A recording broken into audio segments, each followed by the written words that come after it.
Hi, I'm Bot.Recoil and I'm a student in applied psychology. Today's topic is performing under pressure. In Rainbow Six Siege, it happens more often than not that you encounter a circumstance that's less than ideal. You have a disadvantage in numbers, for example it's a 4v5 or a 2v3. It could also happen that you're being pinched from multiple sides. You have no cams or drones left. How do you keep your cool and how do you stay confident in these impossible to predict situations?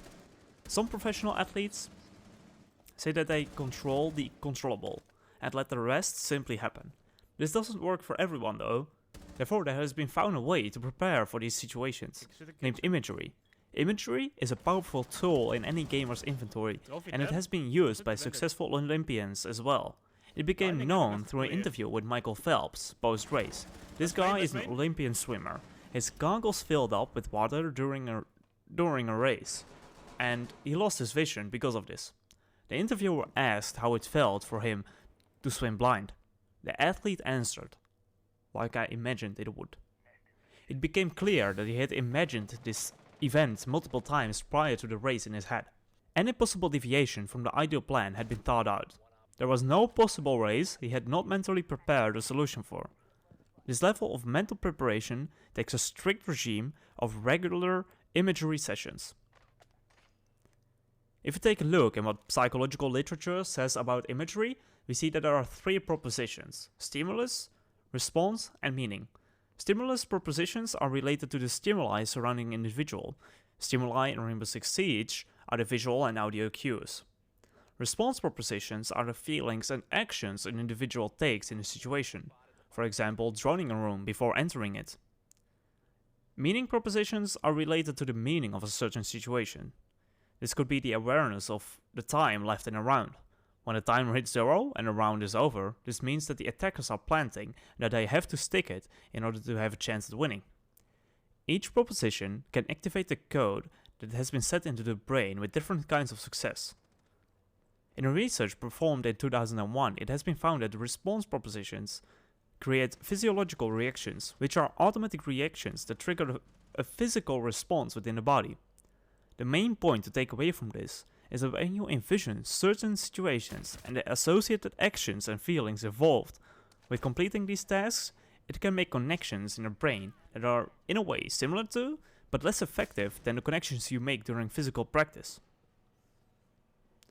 Getting more often in a gunfight or in a disadvantaged position, like getting in a clutch situation, is not always the thing you want, but you want to be prepared in these situations.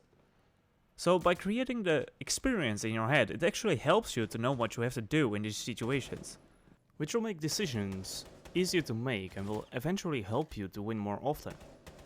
There are a number of factors that appear to help to create a successful imagery program. The length of the session in time, for example.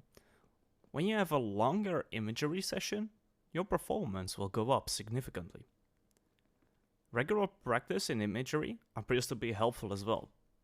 Also, combining the stimulus with the response proposition will have a positive influence on effectiveness of the imagery session. If you're on a team that goes to LAN events, you should also consider to use external stimuli, like a cheering crowd in the final rounds of the season. Including stimulus propositions regarding crowd noise can provide extra processing benefit to you and your teammates. Let me provide you with a basic imagery training script right here and now. So to start things off, you need to develop an imagining mindset. We should start simple. Pick a simple skill that is relevant to your role. For this example, you are an operator playing with frag grenades, and your team needs you to throw a grenade to clear a certain spot on the map. You just sit back, relax, and maybe just close your eyes. Think of throwing a grenade, the movement in your muscles, how it feels, the feel of the tactile feedback of your keyboard or controller. The slight click as each button is pressed. Focus on the movement you make to carry out the throw. Feel the muscles contract to carry out the movement. Don't focus on any one particular sense, instead feel it as if you're completing it at that moment. Combine the incoming messages, the clicks of the buttons, the feedback of your keys, and the sounds of the game audio. Imagine the perfect execution of this skill over and over again. feeling how each muscle works together to accomplish the goal. This script is the base of which you build each image around.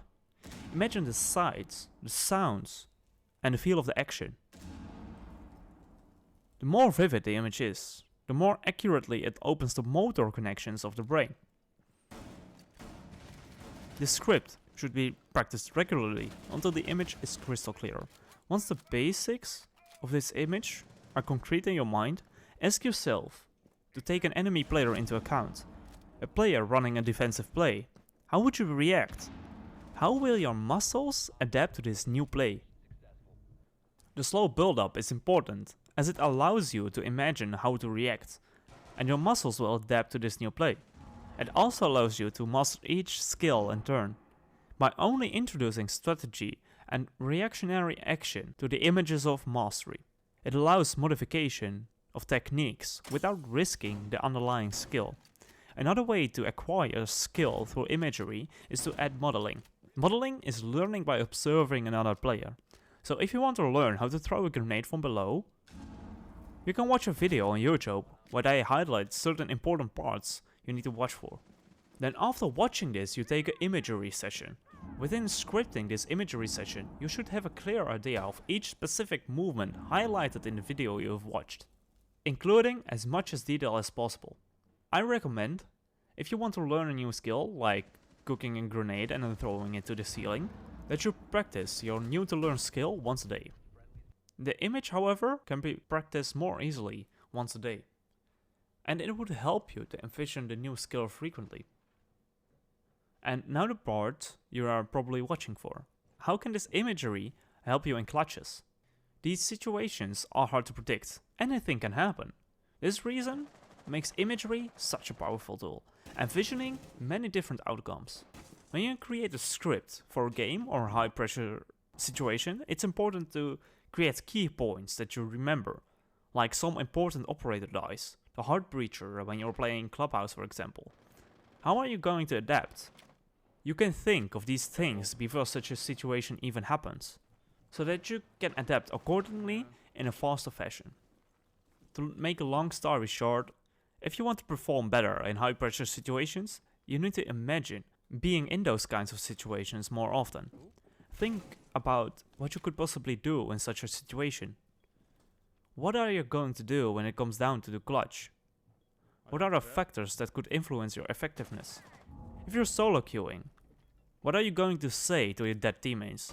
Are you going to ask them for calls? Or are there any other options that you could take in order to be more effective? Is there a possibility that you win against 3 people? If so, how do you know that? Or when would you know? Just imagining high pressure situations is a good way to gain experience, especially when you don't get often in those situations. If you create a vivid image of a high pressure scenario in your head, you are capable to pause that image and just take a look at all the different options you have and select the best course of action. When you do this often, you will see an improvement in how you handle those unpredictable situations.